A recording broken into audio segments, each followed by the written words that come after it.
종료주일을 맞이했습니다. 예수님께서 예루살렘에 입성하실 때에 사람들이 종려나무 가지를 꺾어서 길에 펴고 또 흔들었다는 것에서 유래한 종료주일이지요. 우리가 야자수로 알려져 있는데요. 정확히는 대추야자나무라고 그럽니다. 유대에서는 종려나무 가지를 흔드는 것이 승리를 상징하는 행동이었다라고 그럽니다. 한편 중세시대에 그려진 성화를 보면요. 나귀를 타고 예루살렘에 입성하시는 예수님을 맞이하는 사람들이 이 종려나무가지가 아니라 올리브나무가지를 꺾어서 흔드는 것을 볼 수가 있습니다. 그렇게 그림으로 그렸어요. 왜냐하면 그 시대에 그 사람들에게는 이 종려나무가 승리를 상징했기 때문에 그렇습니다. 그래서 지오토라는 사람이 그린 이탈리아 사람입니다. 14세기 화가인데요. 이 사람의 그림을 보면 예수님께서 예루살렘에 입성하시는 모습을 표현하면서 올리브나무 가지를 꺾는 모습을 이렇게 표현한 것을 볼 수가 있습니다. 그래서 한번 생각해 봤어요. 만약 예수님께서 우리나라에 오셨더라면 우리는 어떤 나무를 꺾었을까요? 네? 어려워요. 2부 예배 때 여쭈니까요. 무궁화를 꺾었을 것 같대요. 네. 어쨌든 이렇게 예수님께서 나귀 타고 예루살렘에 입성하십니다. 사람들은 후대에 그것을 가리켜서 승리의 입성이라고 부르지요. 아마 여러분 성경책에도 그렇게 표제가 붙어 있는 걸 볼 수가 있을 겁니다. 하지만 실상 예루살렘에 입성하시는 그 예수님의 모습은 어떤 전쟁에 나가서 승리하고 돌아오는 사람의 모습은 아니지요. 예수님 전쟁에 참여하지도 않았을 뿐더러 정말로 전쟁에 승리하고 돌아왔더라면 나귀는 안 타셨을 것 같아요. 말을 타셨거나 병거를 타고 들어오셨겠지요. 오히려 예수님께서는 어린 새끼 나귀를 타고 예루살렘에 들어오셨다라고 성경이 소개합니다. 왜 그랬을까? 5절에 보니까 이렇게 적어요. 시온 딸에게 이르기를 내 왕이 내게 임하나니 그는 겸손하여 나귀 곧 멍에 매는 짐승의 새끼를 탔도다라 하였느니라. 이 말씀은 본래 스가랴서 9장 9절의 말씀을 인용한 말씀입니다. 스가랴 선지자를 통해서 예언하시기를 약속하시기를 유대인들을 구원하시러 오시는 메시아는 새끼 나귀를 타고 오실 것이라고 약속하셨기 때문에 그 약속의 말씀을 이루시려고 주님께서 나귀 새끼를 타고 예루살렘에 오셨던 거예요. 그렇게 예수님은 철저하게 말씀에 순종하시는 분이셨고 약속을 이루시는 분이셨더랍니다. 그래서 이 새끼 나귀를 타고 겸손한 모습으로 예루살렘에 들어오셨습니다. 그래서 우린 그런 예수님을 부를 때 어떻게 부르느냐 같이 한번 해볼까요? 겸손의 왕. 익숙한 표현이지요. 근데 눈치 빠른 분들은 이해 짐작하셨겠지만 겸손의 왕이라고 하는 단어는 사실은 모순된 단어입니다. 왜냐하면 왕이 어떻게 겸손할 수 있겠어요? 그렇지 않습니까? 힘있고 권력 있는 사람이 겸손한 거 보셨어요? 뭐 선거철에는 조금 고개 숙이고 인사하는 것 같은데 선거 끝나면 어떻게 됩니까? 여러분 맞아요. 힘 있는 사람, 권세 있는 사람이 겸손하다고 하는 것은요. 사실 쉬운 일이 아니에요. 기대할 수 없는 일입니다. 하물며 예수님 시대는 어떻겠어요? 그 시대는 정말로 왕이 있었잖아요. 성경에 소개된 왕들 어떻습니까? 헤롯 대왕 같은 경우에는 유대인이 왕이 났다는 소식을 듣자마자 군대를 보내가지고 2살 이하 다 어떡하라고요? 다 없애라고 그랬단 말이에요. 그의 아들 헤롯 왕은 세례 요한이 책망했지요. 제수씨하고 결혼한 것 때문에. 그랬더니 옥에 가두어 버렸어요. 나중에 어떡합니까? 목 베어버렸습니다. 그게 왕입니다. 힘 있는 사람은요 결코 겸손하지 않습니다. 그게 세상이에요. 초콜릿 좋아하시는 분들은 고비다라고 하는 브랜드 아마 아실 거예요. 네, 세계 3대 초콜릿이라고도 불리던데요. 이 고비다라고 하는 이름에는 내려오는 전설이 하나 있습니다. 12세기 영국에 코번티라는 지역을 다스리는 영주가 있었더랍니다. 근데 얼마나 백성들을 쥐어짰는지요. 정말 세금을 너무 과하게 거둬들이는 거예요. 보다 못한 아내가 자기 남편을 말립니다. 근데 그 아내 이름이 고비다예요. 백성들을 위해서 세금을 좀 줄여주자고 남편에게 간청합니다. 근데 지난주에도 잠깐 말씀을 나누었지만 남자가 여자 말을 안 듣잖아요. 그리고 비웃도 뭐라고 이야기했냐면, 만약 당신이 발가벗고 동네 한 바퀴 돌면 내가 생각해 볼게. 그저 이 고비다 부인이요, 이 코번트리 백성들을 위해서 결심합니다. 정말 실오라기 하나 걸치지 않고 말을 타고 동네를 도는 거예요. 영주의 부인이 말을 타고 나온다는 소식을 들은 백성들, 거리에 한 사람 남아있지 않았더랍니다. 다 집안에 들어가서 문을 닫고 창문에 커튼을 쳤더래요. 여러분, 힘 있는 사람이 겸손한다라고 하는 것 결코 쉬운 일이 아닙니다. 그리고 정말 힘 있는 사람이 겸손하고자 한다면 자기의 모든 것을 포기하고 내려놓을 때, 그때 가능한 게 겸손인 거예요. 그런데 우리가 예수님을 어떻게 부릅니까? 겸손의 왕이라고 부르지요. 빌립보서 2장 6절에 보니까 그 예수님이 이렇게 소개하고 있어요. 제가 쉬운 성경으로 읽습니다. 그분은 하나님과 똑같이 높은 분이셨지만 결코 높은 자리에 있기를 원하지 않으셨습니다.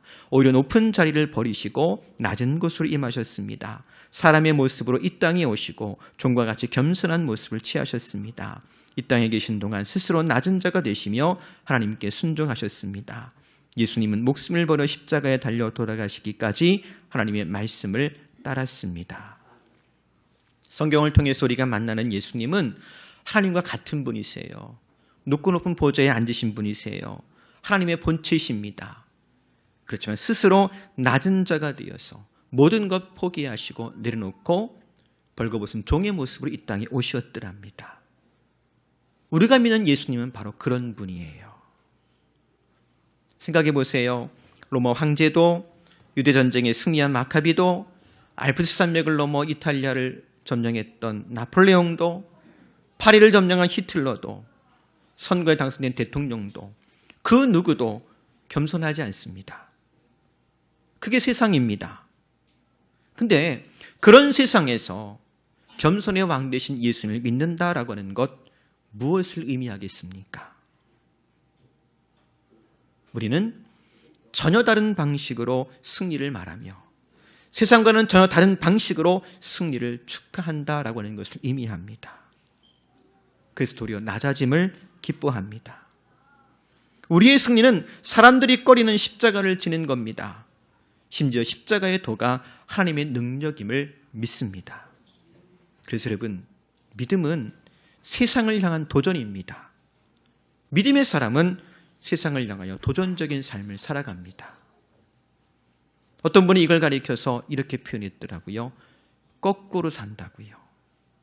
믿음의 사람은 세상을 어떻게 살아요? 거꾸로 사는 거예요. 어떻습니까? 사랑하는 성도 여러분, 그 거꾸로 살아가는 믿음의 길을 걷고 있습니까?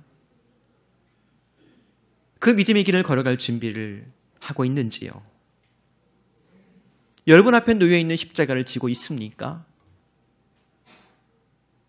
아니면 군중심리로 어쩌다 겉옷 한 장 벗어가지고 길에 펼쳐놓거나, 아니면 남들 따라서 종려나무까지 한두 번 흔드는 것으로 만족하고 나는 내 할 일 다 했어 하고 돌아서고 있지는 않은지요? 저는 개인적으로 신앙생활 하면서 마음이 좀 불편할 때가 있어요. 예수 믿기 때문에 행복하고 감사하고 기쁘고 즐거워야 되는데 정작 예수 믿기 때문에 마음이 불편할 때가 좀 있습니다. 왜냐? 십자가를 지는 것보다 십자가 외면하고 바라보는 것이 더 편한 줄 알기 때문이에요. 낮아지는 것보다 높아지고 싶은 마음이 제 안에 있는 걸 알기 때문이에요. 때로는 사람들이 알아주지 않아서 속이 상할 때가 있기 때문에, 그리고 사람들 앞에서는 그렇지 않은 척 할 수 있지만 정작 주님 앞에서는 숨길 수 없기 때문에 종종 마음이 불편할 때가 있습니다. 여러분은 어떠신지요? 그 불편함 속에 가만히 이렇게 좀 말해봅니다. 호산나. 같이 한번 해볼까요? 호산나 간구하오니 지금 구원하소서. 맞아요. 예수 믿는다고 하면서도 물구멍이 바라보기만 하고 있는 우리에게 호산나가 필요합니다. 이런 고백이 필요합니다. 여전히 믿음대로 살지 못하는 우리를 구원하시는 주님의 은혜가 필요합니다. 그 놀라운 은혜가 저와 여러분의 삶 가운데 충만하기를 주의 이름으로 축복합니다. 두 번째로 말씀 보면 예수님께서 예루살렘에 들어가실 때 사람들이 묻습니다. 이는 누구냐? 누군데 그래? 그랬더니 어떤 사람들이 이렇게 대꾸해요. 11절 말씀 볼까요? 무리가 이르되 갈릴리 나사렛에서 나온 선지자 예수라 하니라. 여러분, 이 대답이 정답일까요? 오답일까요? 정답일까요? 오답일까요?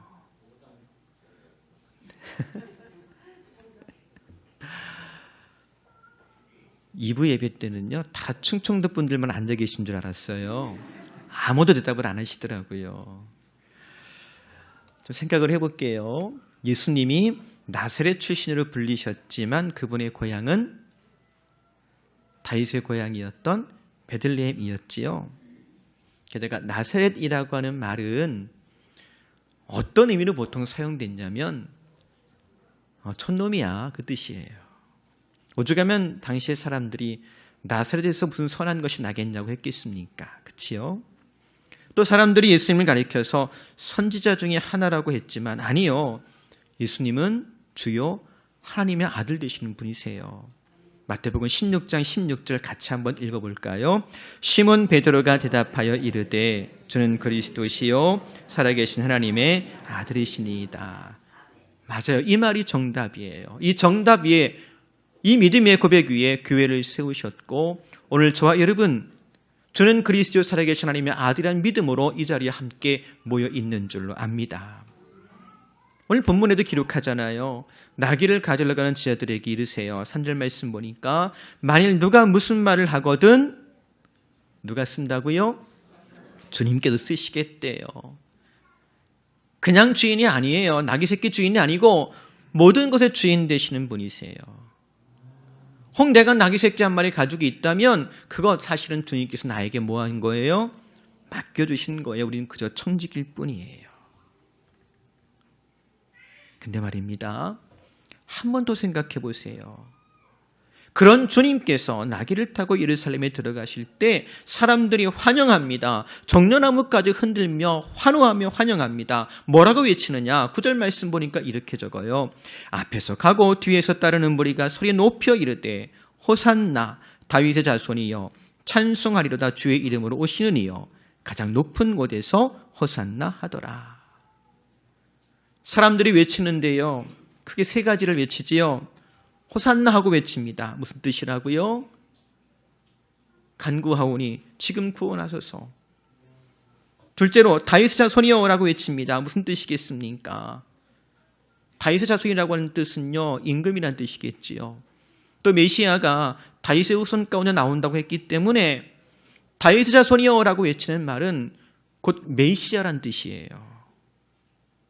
또 찬송하리로다 주의 이름으로 오시는 이시여 라고 했는데 하나님께로부터 보냄받은 메시아라는 뜻이 여기 또 담겨져 있는 거예요.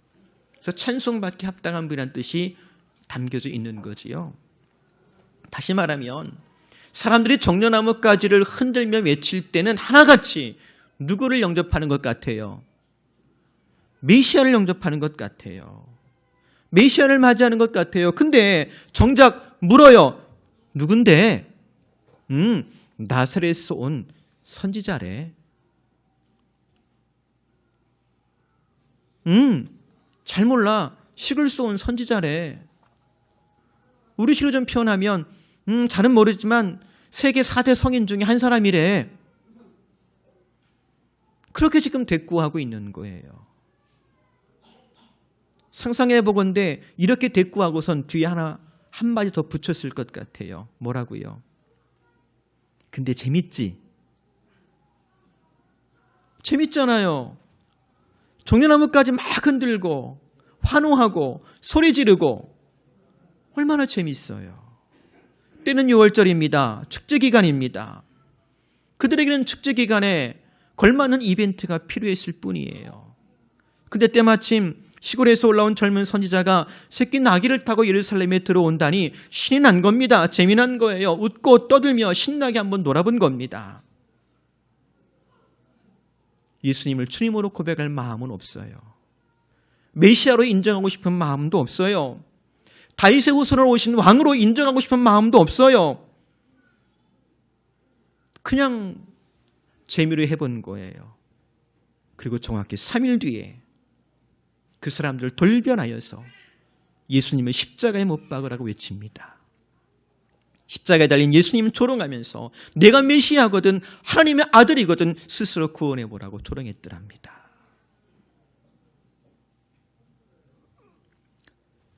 거리를 질주하는 2대의 차량이 있습니다. 2 차량 모두 신호도 위반하고 속도 제한도 위반하면서 막 달리는 거예요. 얼핏 보면 2대 경주하는 것처럼 보이고 별로 달라 보이지 않아요. 근데 한 대는요, 음주운전입니다. 한 대는 생명이 위급한 사람을 태우고 달리는 앰뷸런스예요. 겉으로 보기에는 질주하는 차량이지만 무슨 일을 위해서 또 누가 운전하냐에 따라서 전혀 다른 결과가 나오겠지요. 사랑하는 성도 여러분, 진실한 마음에서 나오는 행동을 표현할 수 있기를 소망합니다. 진실한 마음으로 예비하며 그리스도를 따르는 저와 여러분 될 수 있기를 바랍니다. 보세요. 교회가 시장에 나온 물건 같은 시대에 저와 여러분이 살고 있습니다. 사람들이 쇼핑하듯 교회를 둘러보는 그런 시대에 저와 여러분이 살고 있잖아요. 우리의 믿음의 선배들은 신앙 때문에, 믿음 때문에, 복음 때문에 생명을 걸었다라고 했는데 지금은 신앙 생활이 마치 액세서리 같은 시대에 저와 여러분이 살고 있습니다. 마치 종려나무까지 재미로 흔들던 사람들처럼 말입니다. 또 히브리서 10장 25절에 경고하는 것처럼 예배당에 모이지 않는 것이 습관이 되고 심지어 꼭 교회에 나가리냐고 되묻는 시대에 저와 여러분이 살고 있습니다. 이런 시대에 저와 여러분에게 과연 예수님은 누구십니까? 베드로의 그 고백처럼 주는 그리스도시요 살아계신 하나님의 아들입니다 라고 고백할 수 있는 저와 여러분 되기를 바랍니다. 그리고 그 믿음의 고백 안에서 하나가 되는 교회가 되기를 주의 이름으로 권면해 드립니다. 이제 말씀을 정리합니다. 세상이 묻습니다. 예수가 누구냐? 예, 예수님은 내가 따라가야 될 겸손의 왕입니다. 나는 예수님처럼 십자가 지고 주를 따라갈 겁니다. 또 세상이 묻습니다. 예수가 누구냐? 예, 예수님은 나의 주님이십니다. 나의 하나님이십니다. 나는 사나 죽으나 주님의 것입니다. 저 여러분, 이런 고백 속에서 살아가는 제자요 교회가 되기를 다시 한번 주의 이름으로 축복합니다. 기도하겠습니다. 사랑과 은혜가 많으신 하나님 고맙습니다. 죄 많고 허물 많은 저희들을 불러 택하시고 구원하시고 귀한 믿음을 허락해 주시어서 날마다 십자가 지고 주님 따르게 하시니 고맙습니다. 바라옵기는 더 큰 믿음 허락하여 주시어서 날마다 저희들 십자가 지고 주님 따라가게 하시고 세상을 향하여서는 주님만이 나의 전부가 되심을 담대히 고백하는 증인된 삶을 살아가게 하여 주옵소서. 예수님의 이름으로 기도합니다. 아멘.